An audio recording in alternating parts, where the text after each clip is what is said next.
اعوذ باللہ من الشیطان الرجیم بسم اللہ الرحمن الرحیم۔ دوستو، میں اور سید ایک دفعہ پھر حاضر ہیں آپ کے ساتھ ڈسکس کرنے کے لیے کہ اس ملک میں اس وقت جو سرکس بنایا گیا اور جس میں طرح طرح کے بندر اور دوسرے ان مجرموں کو بندر یا جانور کہنا جو ہے وہ بھی بندروں اور جانوروں کی توہین ہے۔ یہ لوگ اس لیول پہ پہنچ گئے اور جس طرح کا انہوں نے سرکس بنایا ہوا ہے اس وقت، اور جیسے یہ ہم لوگوں کو عوام کو بے وقوف سمجھ رہے ہیں، اس کے بارے میں آج ہم بات کریں گے۔ Syed, thank you very much for finding time. آپ ہمارے لیے بہت، یو آر ویری کائنڈ، آپ ہمیشہ ہمارے لیے وقت نکالتے ہیں۔ میں نو کہ آپ بہت مصروف ہیں، تو آپ کو میں خوش آمدید کہتا ہوں یہاں پہ۔ اور آپ کیا دیکھ رہے ہیں اس وقت پاکستان میں کیا ہو رہا ہے اور کیسے چل رہے ہیں حالات؟ جی السلام علیکم زیاد صاحب، تھینک یو۔ دیکھیں، ابھی ریسنٹلی تو آپ جو عمران خان کے ساتھ جو کچھ ہو رہا ہے، آپ دیکھیں کہ کورٹ میں پیشی ہوتی ہے، پھر تھوڑا سا ڈرامہ ہوتا ہے، پھر جو جج ہے وہ تھوڑی سی ڈھیل دے دیتا ہے، پھر ہم جج کی تالیاں بجانا شروع کر دیتے ہیں، کہیں جج تھوڑی سی رسی کھینچتا ہے تو ہم جج کو گالیاں دینا شروع کر دیتے ہیں، کہیں جتنے بھی یہ کیسز ہوئے ہوئے، میرے خیال سے اب تو 200 کے قریب ہونے والے ہیں کیسز، تو جتنے بھی یہ کیسز کی جب بھی ہیئرنگ ہوتی ہے تو جہاں ہمیں کہیں لگتا ہے کہ جج جو ہے ایک دم بہت چیمپئن بن گیا ہے اور اخلاقیات بہت جاگ گئی ہیں اس کی، اور کافی دفعہ دیکھیں ہم لوگوں کی نا میموری جو ہے وہ بہت شارٹ ٹرم ہے، ہم لوگ بار بار جو ہے نا کہتے ہیں کہ بار بار ہمیں ایک ہی، وہ جو کہتے ہیں نا مومن ایک دفعہ میں کیا وہ سینگ ہے، 10 ایک واتا ہے اس سوراخ کے سے بار بار، ہاں ایک سوراخ سے، تو ہمیں نا ایک ہی سوراخ سے لاکھوں دفعہ ڈسوانے کا شوق ہے۔ ہاں یہ ساری جو ہے نا ڈرامے چل رہے ہیں، وہ یہ نہیں ہے کہ جج جو ہے راتوں رات کوئی ان میں کوئی بہت ایمان جاگ جاتا ہے اور وہ ایک دم کہتے ہیں جی اب میں عمران خان کے ساتھ کھڑا ہوں، سچائی کے ساتھ کھڑا ہوں، تو یہ ساری اوپر سے آرڈرز آتے ہیں، بوٹس جو ہے نا جنہوں نے بڑے بڑے بوٹس پہنے ہیں ان کی طرف سے آرڈرز آتے ہیں کہ اب آپ نے جی رسی تھوڑی سی ڈھیلی کرنی ہے، اب آپ نے تھوڑی سی ٹائٹ کرنی ہے، تو اسی کو نظر میں رکھتے ہوئے یہ جو کچھ ہو رہا ہے، میں آپ سے پوچھنا چاہوں گا کہ یہ جو نورا کشتیاں ہوتی ہیں اور یہ لوگوں کو بیوقوف بناتے ہیں، یہ سمجھتے ہیں کہ لوگ ابھی تک بیوقوف ہیں، 8 اگست کو آپ کیا دیکھتے ہیں کیا ہونے جا رہا ہے؟ یہ حکومت کہتے ہیں کہ ختم ہو رہی ہے، لیکن آپ کیسے دیکھتے ہیں کہ کیسے ساری ایونٹس جو ہیں انفولڈ ہوں گی اور کیسی کیسی گیمیں کھیلی جائیں گی؟ تھوڑا سا آپ آگاہ کریں اپنے ویورز کو۔ دیکھیے، ہمارے لیے سید، ہمارے لیے مسلمان ہیں، ہمارے لیے سب سے مقدس کتاب قرآن کریم ہے۔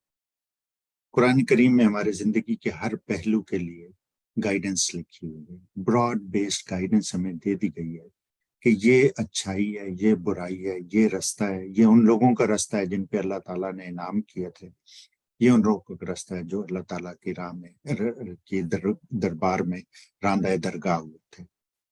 اب آپ کو چوائس ہے کہ یہ رستے پہ چلیں یا اس رستے پہ چلیں، اور اس براڈ بیس گائیڈ لائن کو آپ اپنے حالات، اپنے واقعات، اپنے جس جگہ پہ آپ ہیں اس کی روشنی میں آپ اپنی زندگی بسر کرنے کے فیصلے کرتے ہیں۔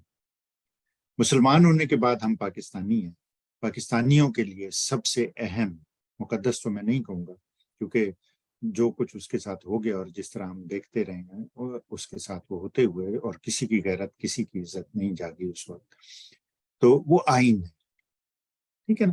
پاکستان 1947 14 اگست 1947 کو علیحدہ ہوا تھا انڈیا سے، آزاد تو ابھی تک نہیں ہوا، اب انشاءاللہ تعالیٰ اسے آزاد کروا رہے ہیں، آزاد بھی ہو جائے گا۔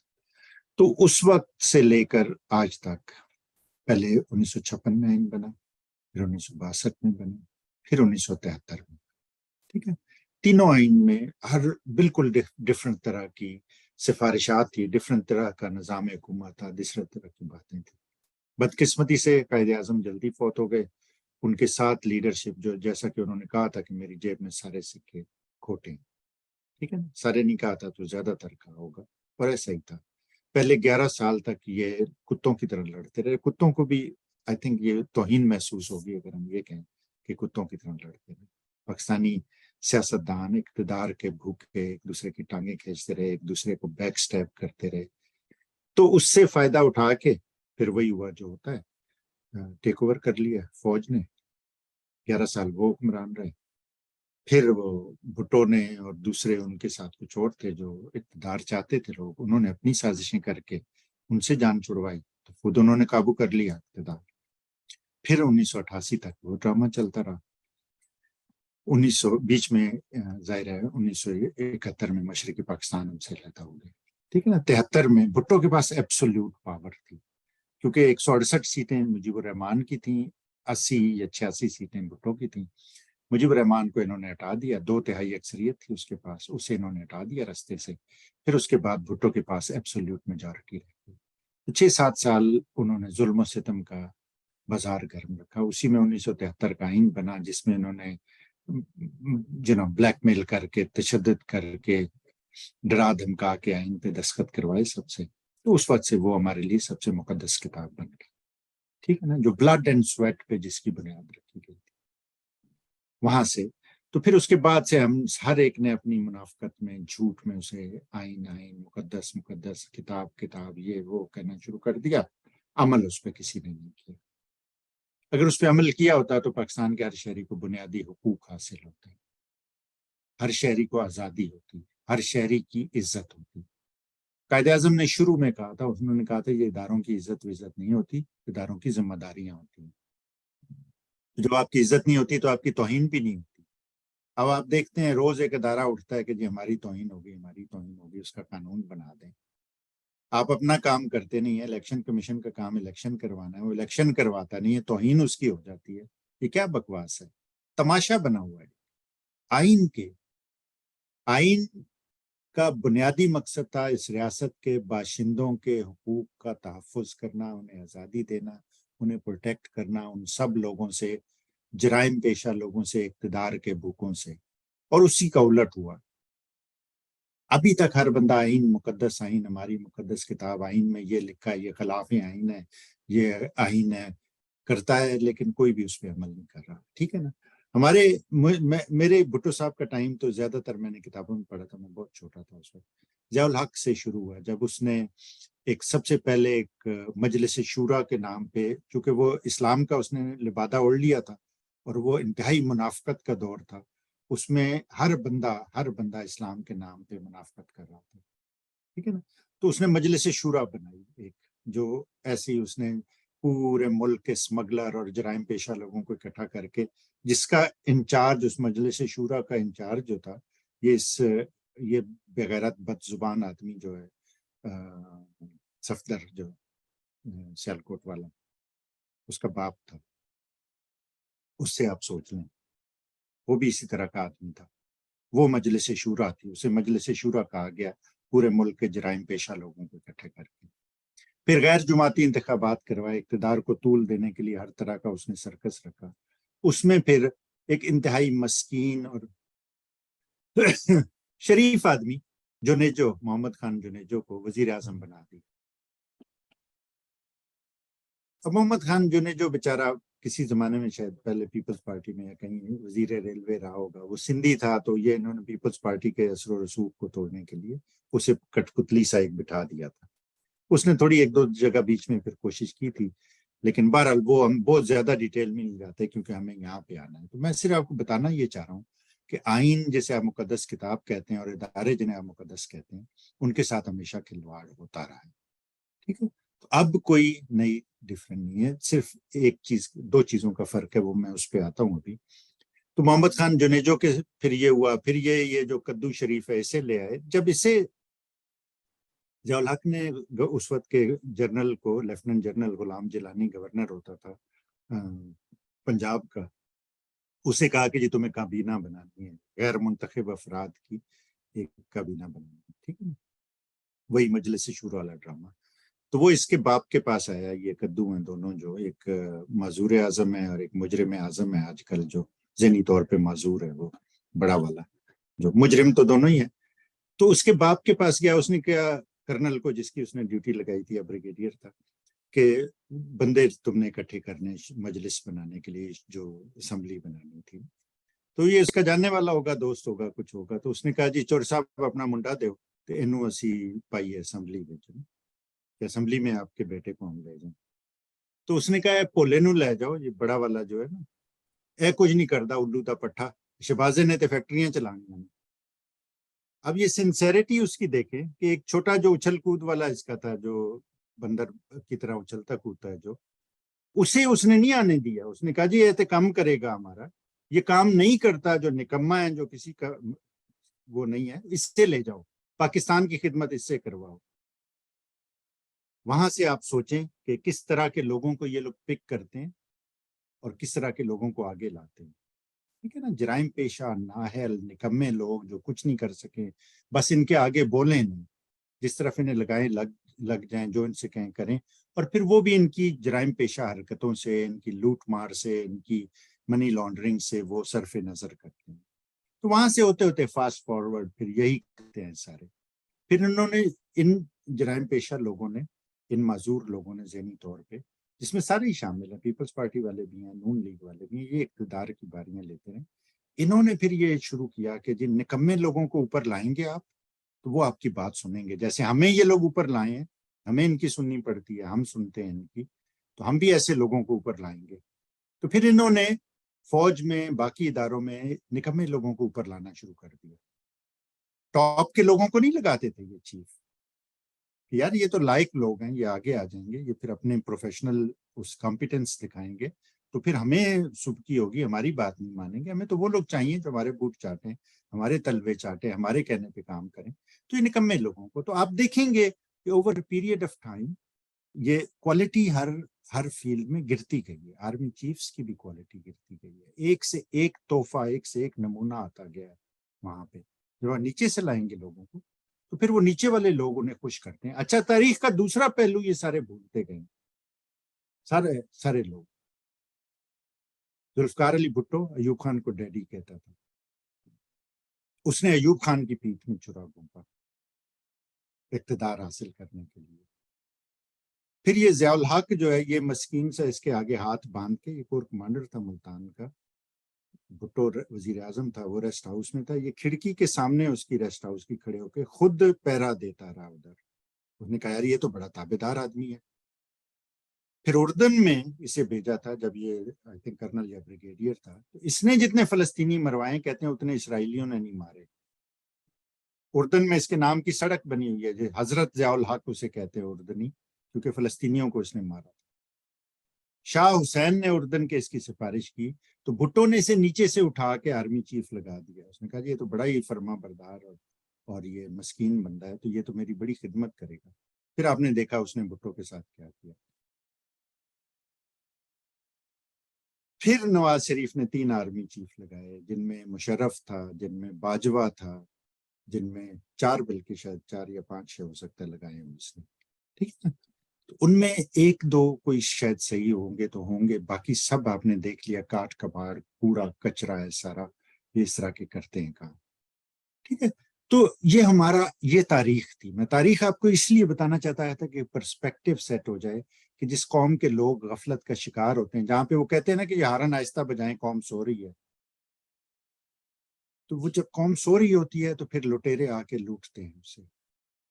یہ آپ کی مرضی ہے, آپ سوئے رہیں گے تو آپ کو لٹیرے لوٹتے رہیں گے. اب کیا ہو رہا ہے, اب اسی چیز کی ایک ایکسٹینشن چل رہی, جو میں آپ سے کہہ رہا تھا نا, 2 فرق ہوئے ہیں صرف اس پوری 75 سال کی تاریخ میں, اب میں اور پہلے میں. پہلا فرق تو یہ ہے کہ سوشل میڈیا کی وجہ سے پہلے میڈیا کنٹرول ہوتا تھا, جو حکومت بتاتی تھی چلے گا وہ چلتا تھا, اسی سے لوگ کرتے تھے. جب ملک کے اندر کوئی یہ لوگ بونگی مارتے تھے یا لوٹ مار کرتے تھے, حالات خراب ہونے لگتے, تو اس سردوں پہ ہمیں آنی شروع ہو جاتی تھی خبریں کہ جو ہو مکار دشمن نے, ہمارے پڑوسی نے حملہ کر دیا, تو یہ ہو گیا, تو جانیں آ رہی ہیں, تو سب کی توجہ ادھر ہو جاتی. ہمیں تو نہیں پتا تھا, کسی نے بارڈر پہ جا کے دیکھا نہیں تھا. صرف ان کے چند جو ایمبیڈڈ, ان کے اپنے جو جرنلسٹ ہوتے تھے, جو انہوں نے پروڈیوس کیے تھے اور لوگ انہیں لے جاتے تھے, وہ تو وہ آ کے کلابے باندھ دیتے تھے کہ وہ ہو جی ہے, تو ٹینکوں کے نیچے لیٹ گئے اور ٹینکوں کے ان کے اوپر چڑھ گئے اور جھنڈے گاڑ دیے, اور وہ ہمیں تو وہی سننے کو ملتا تھا. اب سوشل میڈیا آ گیا, چھوٹا سا بچہ کہیں اپنی دھوتی سے, پجامے سے, پتلون سے, شلوار سے نکالتا ہے چھوٹا سا فون اور سائڈ سے ایک ویڈیو بنانا شروع کر دیتا ہے, اگلے دن وہ ویڈیو وائرل ہو جاتی ہے, تو آپ کنٹرول نہیں کر سکتے اسے. ٹھیک ہے نا. ایک تو سب سے بہت بڑی تبدیلی یہ آ گیا کہ ڈیموکریٹائزیشن آف نیوز یا ڈیموکریٹائزیشن آف میڈیا کہتے ہیں, ڈیموکریٹائز ہو گیا, آپ کے ہاتھ میں آ گیا. اس لیے ڈیموکریسی اتنی بڑی نعمت ہے کہ آپ کے ہاتھ میں آپ کی پاور, آپ کا حق آپ کے ہاتھ میں آ جاتا ہے. ٹھیک ہے نا. تو ایک تو چیز یہ ہوئی ہے, اس پہ کنٹرول نہیں کر سکتے. اب انہوں نے کئی دفعہ مذہب کی آڑ میں کہ یہ وہ ہو توہین ہو گئی فلاں ہو گیا, کوشش کی فیس بک کبھی بند کر دی, کبھی یوٹیوب بند کر دی, لیکن آپ زمانہ جاہلیت میں تو نہیں جا سکتے نا واپس, انٹرنیشنل پوری دنیا سے علیحدہ نہیں رہ سکتے, پریشر ہوتا ہے.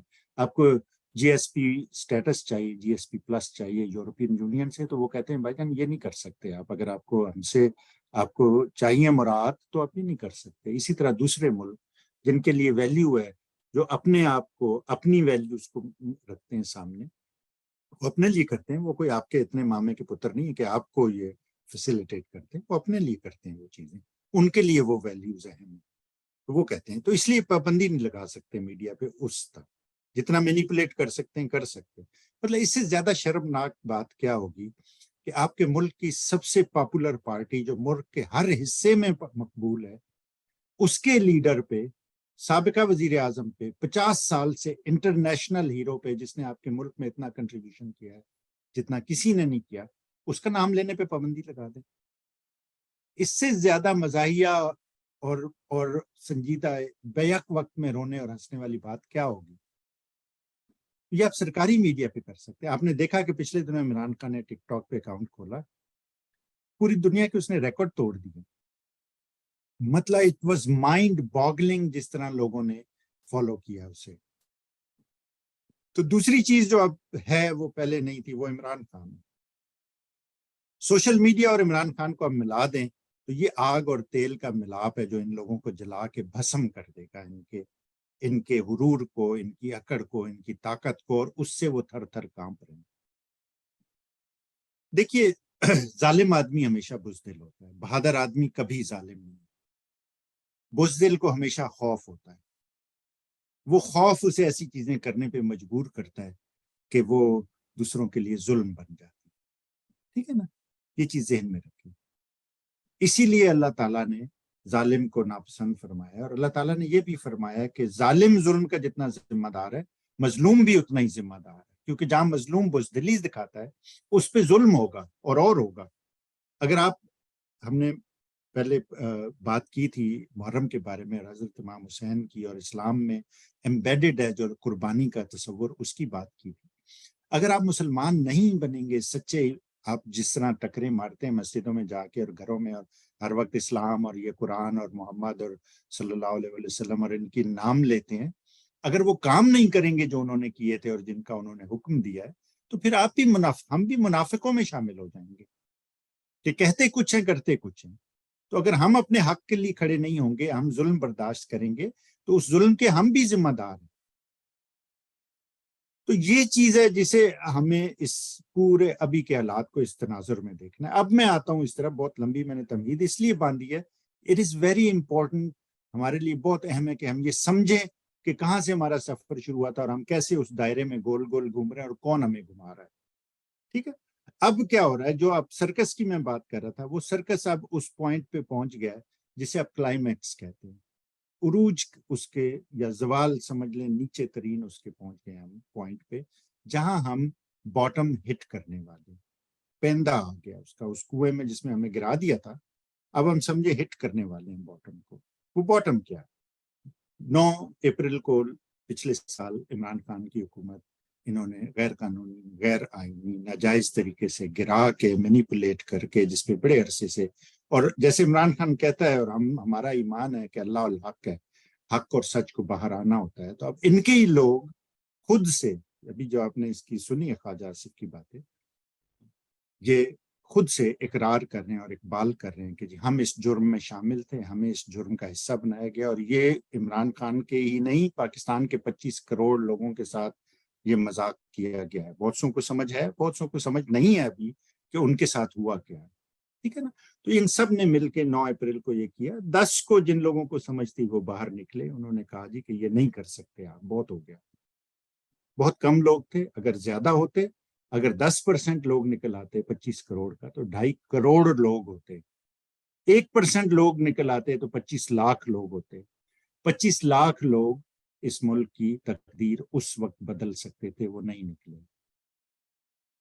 اس وقت سے لے کے اب تک جو کچھ ہوا ہے اس پہ ہم دنوں راتوں لگا سکتے ہیں باتیں کرنے کے لیے، اتنا کچھ ہو چکا ہے۔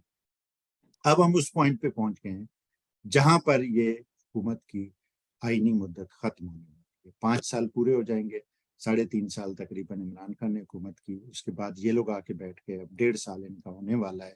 تو آئین کے مطابق آئی تھنک 12 یا 19 اگست کو ان کی حکومت ختم ہونی ہے۔ تو جب حکومت اپنی مدت پوری کر کے ختم ہوتی ہے تو اس کے 60 دن بعد الیکشن ہو جاتا ہے۔ اگر حکومت اپنی مدت پوری کرنے سے پہلے ختم ہو جائے، 1 دن بھی پہلے ہو جائے، تو پھر 90 دن میں انتخابات ہوتے ہیں۔ آپ یہ سوچیں کہ مجرمانہ ذہن کی پرواز دیکھیں آپ، کہ آپ نے وہ 1 مہینہ حاصل کرنے کے لیے آپ نے یہ فیصلہ کیا کہ جی ہم مدت پوری ہونے سے پہلے اسمبلی توڑ دیں گے تاکہ 1 مہینہ اور ڈیلے ہو جائیں انتخابات۔ اس میں پھر آپ نے یہ سارے آپ کے جو جتنے بھی ہیں حکومت میں بیٹھے ہوئے مجرم ہیں اور جو انہیں سپورٹ کر رہے ہیں مجرم، ان سب نے مل کے یہ فیصلہ کیا ہے کہ جی انتخاب نہیں ہونے دینا۔ کل پرسوں میں نے ایک بچے سے، دیہی علاقے میں وہ رہتا ہے، پڑھا لکھا ہے وہ لڑکا، بچیوں کے لیے اکیڈمی چلاتا ہے، وہاں پہ انہیں تعلیم اور ہنر سکھاتا ہے۔ اس سے میں نے بات کی تھی، اس نے کہا تھا کہ آپ کس بھول میں بیٹھے ہوئے ہیں۔ وہ گئے جب آپ سمجھتے تھے کہ جی عمران خان کی برگر پارٹی ہے اور اس میں آنٹیاں ہوتی ہیں، یہ گاؤں میں وہ کہہ رہے ہیں 90% سے زیادہ لوگ جو ہیں وہ عمران خان کو ووٹ دیں گے، گاؤں میں بیٹھے ہوئے۔ انہوں نے کہا کسی بھول میں نہ رہیں، یہ لوگ بے وقوف نہیں رہے۔ آپ ٹک ٹاک پہ جو آپ نے چیز دیکھی ہے وہ اس کا ریئیکشن تھا، اس کا ریفلیکشن تھا۔ لیکن ٹک ٹاک پہ کیا ہوتا ہے، ایک شارٹ ویڈیو فارمیٹ ہے، ٹھیک ہے نا، چھوٹی ویڈیوز آتی ہیں اس میں، اور ہم چونکہ جاہل لوگ ہیں، پڑھے لکھے ہم نہیں ہیں، ٹویٹر اور فیس بک پہ جو لمبی لمبی آپ سٹوریز لکھتے ہیں، زیادہ تر لوگوں کو ان سے دلچسپی نہیں، نہ وہ پڑھ سکتے ہیں، نہ وہ جو پڑھ سکتے ہیں انہیں پڑھنے سے دلچسپی ہے۔ شارٹ ویڈیو فارمیٹ ٹک ٹاک پہ ہے، وہ لوگ دیکھتے ہیں کوئکلی، اور ٹائم بھی نہیں ہے اتنا۔ پہلے وہ کہتے ہیں سوشل میڈیا سے پہلے ہیومن اٹینشن سپین 15 سیکنڈ ہوتا تھا، سوشل میڈیا کے بعد اب 9 سیکنڈ بچ گیا۔ 9 سیکنڈ میں آپ توجہ کسی کی حاصل نہیں کر سکتے، تو پھر اس کا مطلب آپ نے انہیں لوز کر دیا۔ تو ٹک ٹاک کی فینومینل سکسیس کی، اور عمران خان کی فینومینل وہاں پہ آپ نے دیکھی جو فالوئنگ، یہ وہ سب لوگ ہیں جو پڑھ لکھ نہیں سکتے یا پڑھ لکھنا سے دور بھاگتے ہیں، ان سب نے اسے فالو کیا، ٹھیک ہے نا۔ تو وہ آپ دیکھ رہے ہیں اب گاؤں میں، شہروں میں، ہر طرف۔ تو اب کون جائے گا جو انسان جسے صرف جیتنے سے اور اپنی حکومت سے دلچسپی ہے، جسے اس سے دلچسپی نہیں ہے کہ لوگ کیا چاہتے ہیں، لوگوں کے کیا حقوق ہیں۔ کل تک جو یہ وہ کر رہے تھے کہ جی ووٹ کو عزت دو اور جمہوریت یہ اور جمہوریت فلاں، اب وہ ایسے بھاگ رہے ہیں جمہوریت سے جیسے پانی سے سگ گزیدہ ڈرے، جس طرح سب ڈرتا ہوں آئینے سے کہ مردم گزیدہ ہوں۔ تو یہ پانی سے جیسے سگ گزیدہ ڈرتا ہے نا، یہ ویسے ڈر رہے ہیں الیکشن سے۔ تو یہ ہر وہ حربہ کر رہے ہیں۔ اب انہیں مارشل لاء بھی قبول ہے، اب انہیں ٹیکنوکریٹس کی حکومت بھی قبول ہے، انہیں غیر آئینی بھی کوئی بھی چیز قبول ہے الیکشن کے علاوہ۔ تو اب یہ ہوگا کہ اس کا پروسیس یہ ہے کہ جی حکومت کا قائد اور حزب اختلاف کا قائد اپنے اپنی تجویز کرتے ہیں، نام دیتے ہیں، ان ناموں میں سے پھر یہ ڈسکشن ہوتی ہے، پھر مشاورت کے بعد یہ ایگری کر جاتے ہیں کسی نام پہ، تو وہ نگران وزیر اعظم بن جاتا ہے۔ نگران وزیر اعظم کے صرف 2 کام تھے، ایک تو غیر جانبدار طریقے سے الیکشن کروانا، اور دوسرا روزمرہ کے معاملات چلانا تاکہ کام رکے نہیں۔ نگران وزیر اعظم اور نگران حکومت پالیسی میکنگ یا کوئی سیریس ڈیسیشن یا کوئی انٹرنیشنل ٹریٹی یا ایگریمنٹس نہیں کر سکتی تھی۔ اب انہوں نے وہ قانون بھی چینج کر دیا کہ وہ کر سکتی ہے۔ یہ چاہتے ہیں کہ نگران حکومت آئے اور اسے طول دیتے جائیں کسی نہ کسی بہانے سے، چاہے وہ اپنے لوگوں کو مروا کے ہو، جیسے باجوڑ میں آپ نے دیکھا جو ہوا ہے۔ باجوڑ میں ایگزیکٹلی اس سازش کی پہلی سمجھے کہ شروع ہو گئی ہے۔ ملا فضل الرحمان ڈیزل صاحب نے، ان کی پارٹی کا جلسہ تھا جس میں حافظ حمد اللہ کو جانا تھا اور ملا کے بیٹوں کو جانا تھا، آخری وقت میں تینوں نہیں گئے اور دھماکہ ہو گیا اور اس میں کارکن مر گئے۔ اللہ تعالیٰ انہیں جنت نصیب کرے، بیچارے جاہل اگنورنٹ لوگ ہیں، انہیں بے وقوف بنایا ہوا ہے، وہ ان کے لگے ہوئے ہیں۔ اور ملا نے کیا کیا، ان کارکنوں کے ساتھ ان کی فیملیز کے اور باقی کارکنوں کے اس مشکل وقت میں شامل ہونے کے، وہ جوڑ توڑ اور سازشوں کے لیے دبئی چلا گیا اپنے بچوں کو، اور اسے نہیں گیا، وہ لوگ نہیں گئے وہاں پہ، ٹھیک ہے نا. جو کہتے ہیں کہ جرم کا پہلا اصول یہ ہے کہ آپ دیکھیں کہ اس کا بینیفیشری کون ہے، آپ کو پتہ چل جاتا ہے کہ جرم کس نے کیا. پھر یہ ملا کی اتنی، دیکھیں آپ، سازشی اور منافق ذہن ہے. اس نے کہا جی ہماری آواز قرآن کی آواز ہے، جو ہم کہتے ہیں وہ قرآن ہے. ظلم اور زیادتی کی اور یہ لوگ آپ پہ حکومت کر رہے ہیں اس وقت، اور یہ کرتے رہیں گے. تو پھر یہ ہوگا کہ جب یہ دونوں ایگری نہیں کریں گے، تو قائد حزب اختلاف اور قائد حکومت آپس میں ایگری نہیں کریں گے ایک دوسرے کے اگر اس پہ، تو پھر یہ معاملہ چلا جائے گا الیکشن کمیشن کے پاس. اب قائد حزب اختلاف کا بھی ہمیں پتہ ہے کہاں سے آیا ہے، اور یہ مجرم اعظم جو ہے یہ بھی ہمیں پتہ ہے کہاں سے آیا ہے، یہ سب ان کے بندے ہیں. تو یہ سرکس ہے، یہ ناٹک ہے جو ہم لوگوں کو بے وقوف بنانے کے لیے ہوگا. جو بندہ آئے گا وہ اپنی جان چھڑانے کے لیے کہ ہم نے اسے پک نہیں کیا، وہ الیکشن کمیشن کے پاس بھیج دیں گے. الیکشن کمیشن اسے نامینیٹ کر دے گا، وہ ہوگا ان کا بندہ جن کی حکومت رہی ہے 75 سال. تو وہ بندہ جو ہے پھر آگے چیزوں کو کھینچے گا. تو اسی لیے انہوں نے یہ سارے جو بیچنے شروع کر دیے اپنے وسائل، اور بیچ کسے رہے ہیں؟ مشرق وسطیٰ کی چھوٹی چھوٹی حکومتوں کو، یو اے ای کو، قطر کو. اور وہ لوگ آپ کو پتہ ہے کہ پہلے ہی اسرائیل سے اور ان ملکوں سے بہت کوزی ہیں، ان سے ایگریمنٹس کر رہے ہیں. اس کا مطلب ہے you are giving them access right into your strategic national resources. کس دن آپ کا ایٹمی پروگرام بیچ دیں گے. میں تو ایٹمی پروگرام کے اتنا حق میں نہیں ہوں، کبھی بھی نہیں رہا، لیکن وہ آپ کا ایک اسٹریٹجک ایسٹ ہے، اس پہ اس قوم کا خون پسینہ لگا ہوا ہے. آپ نے ہمارے بچوں کے منہ سے نوالے چھین کر وہ بنایا کہ جی ہم آپ کی حفاظت کریں گے، اس کے لیے ہمیں یہ چاہیے. تو وہ ایسٹ ہے، وہ کب آپ انہیں دے دیں گے ہمیں تو نہیں پتا، ہمیں تو نہیں پتا چلے گا. تو یہ جو کھیل ہو رہا ہے اور جو ہم لوگوں کے ساتھ ہو رہا ہے، اگر ہم سوئے رہیں گے تو یہ تو بڑھتا جائے گا، یہ کم تو نہیں ہوگا. اب آپ مطلب ان سب چیزوں کے تناظر میں دیکھیں کہ ہمارا فرض کیا بنتا ہے اور ہم کیا کر رہے ہیں. کیا عمران خان اکیلا عمران خان کا کیا ماما ہے اس قوم کا جو عمران خان لگا رہے گا، عمران خان ہر چیز کرتا رہے گا؟ 200 کیس روز، 19 کیس، کبھی ادھر کبھی ادھر، کبھی یہاں بھاگ رہا ہے، عدالت میں بھاگ رہا ہے، کبھی دوسری جگہ نیب، اور یہ ٹکے ٹکے کے لوگ اسے گھسیٹتے پھر رہے. عمران خان ڈیزروز دس. 50 سال اس قوم کی خدمت کرنے کے بعد کیا عمران خان کو اس میں سے گزرنے کی ہے ضرورت؟ ہمارے بچے مر رہے ہیں، 25 بچوں کے ڈائریکٹ گولیاں ماری گئی ہیں. ذلِ شاہ کو قتل کیا گیا. اس سے پہلے جب مارچ ہو رہی تھی اس میں لوگوں کو بیچاروں کو، کسی کو نیچے پھینک دیا پل سے، کسی کو مار دیا، گھروں سے اٹھا لیا، عورتوں کو، بچیوں کو گھسیٹا، انہیں بند کر دیا جیلوں میں لے جا کے، عزتیں خراب کی ان کی. کب جاگے گی یہ قوم؟ مطلب کیا ہوگا؟ آپ کے ہر ایک کے گھر سے بچی اٹھے گی، پھر یہ کریں گے جیسے بنگالیوں کے ساتھ ہوا تھا. کب اپنے حقوق کے لیے، اپنی آزادی کے لیے ہم لوگ جاگیں گے؟ کتنا کچھ ہوگا ہمارے ساتھ.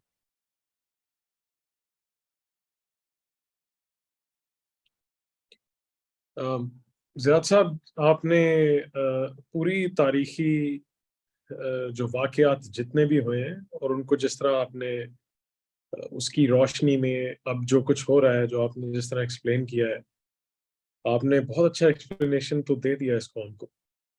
لیکن میں پھر ایک چیز جو کوشچن کرتا ہوں، جو میرے ذہن میں اس وقت بات آ رہی ہے، وہ یہ ہے کہ عمران خان ایک بڑی ہی، کہتے ہیں نا کہ سوفسٹیکیٹڈ قسم کی جنگ لڑنا چاہ رہے ہیں ان سے، اور ایک پراپر طریقے سے انہیں شکست دینا چاہ رہے ہیں الیکشنز کے تھرو یا ایک پولیٹیکل سٹرگل کے تھرو.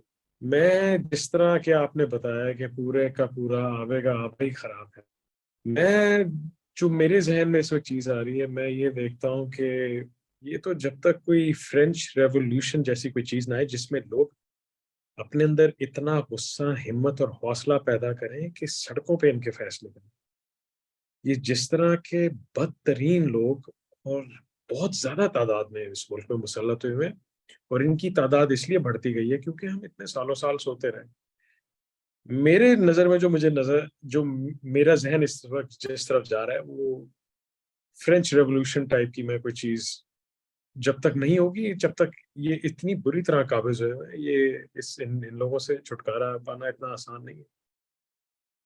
میرے ذہن میں یہ دیکھیے سید، اس ہمارے ملک میں، ہمارے پورے خطے میں، بر صغیر میں، پاک و ہند، جس میں بنگلہ دیش، سری لنکا، بھوٹان، نیپال، مالدیو سارے شامل ہیں، اس خطے میں کبھی ریولیوشن آیا نہیں.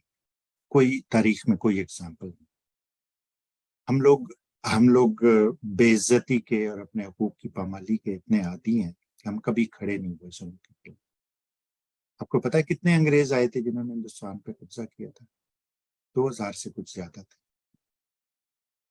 پورے ہندوستان پہ انہوں نے قبضہ کر لیا تھا. تو ریولیوشن تو نہیں آئی.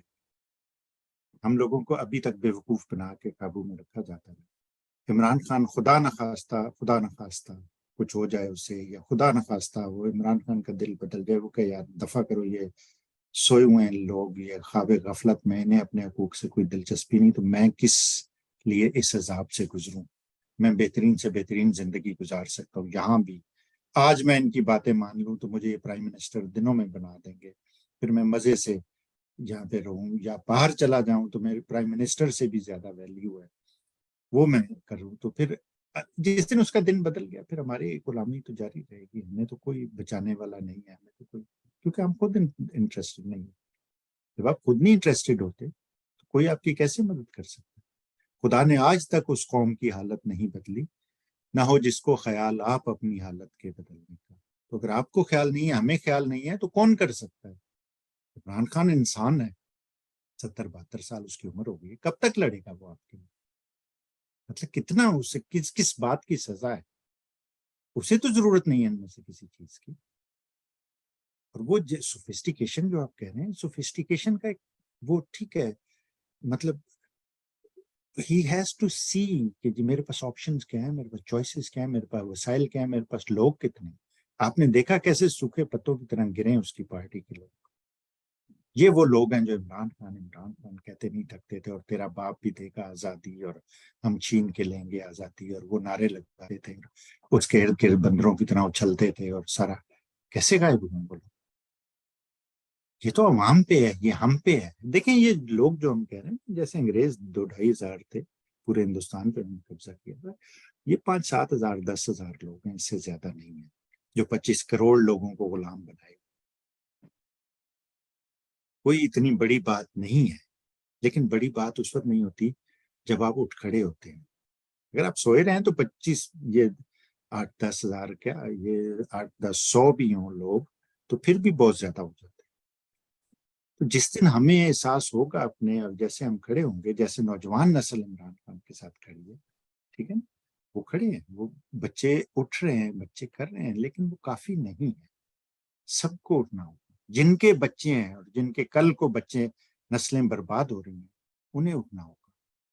ہم سب کا پاکستان ہے، ہم سب کا مستقبل ہے، ہمارے بچوں کا مستقبل ہے.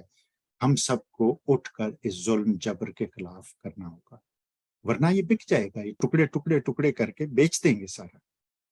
آپ کے پاس جو کچھ آپ کو مل رہا ہے وہ بھی نہیں ملے گا. کل میں کمپیریزن دیکھ رہا تھا گیس کی، پیٹرول کی پرائسز کا. پاکستان میں 25 گنا زیادہ ہیں پرائسز باقی اس ریجن کے. افغانستان میں 11 روپے کچھ کا ہے، اور پاکستان میں 50 روپے کچھ کا. اس کے مقابلے میں اتنا فرق ہے. افغانستان سے جو پچھلے تقریباً 45-50 سال سے جنگ لڑ رہا ہے، 80 سے شروع ہو گئے تھے، روسی آ گئے تھے وہاں پہ، پھر وہ گئے تو امریکی آ گئے. ان کے حالات ہم سے بہتر ہیں، ان کی کرنسی ہم سے بہتر ہے، ان کی گورننس ہم سے بہتر ہے. مطلب کس ذلت کے کس گڑھے میں اور گرنا باقی رہ گیا. میرے پاس بھائی اس سے زیادہ بات کرنے کے لیے کچھ نہیں ہے. ہماری زندگی ہے، ہمارے بچے ہیں، ہمارا ملک ہے، ہمارا ایمان ہے. ہم پہ ڈیپینڈ کرتا ہے اگر ہم اٹھنا چاہتے ہیں، کچھ کرنا چاہتے ہیں یا نہیں کرنا چاہتے. وما علینا الا البلاغ المبین. یہ سمجھ آ جائے بات تو اچھی ہے، نہیں تو دوستو ہمارے ساتھ آپ اپنے ارد گرد ماحول کو، اپنے آپ کو، اپنے ایک حوصلہ دیں، ایک جرت پیدا کریں، دوسروں کو سمجھائیں. ہمیں اس پروسیس کا حصہ بننا ہے، ہمیں اس سے آگے بڑھنا ہے، ہمیں اپنے وسائل کو بچانا ہے جو کوڑیوں کے مول ہمارے غیر ملکی آقاؤں کو دیے جا رہے ہیں، جن سے ہمیں اور ہمارے بچوں کو محروم کیا جا رہا ہے۔ اپنا خیال رکھیں، آپ سے پھر ملاقات ہوگی انشاءاللہ۔ شکریہ، بہت بہت شکریہ سید آپ کے وقت کا۔ پھر انشاءاللہ ملتے ہیں نیکسٹ پروگرام۔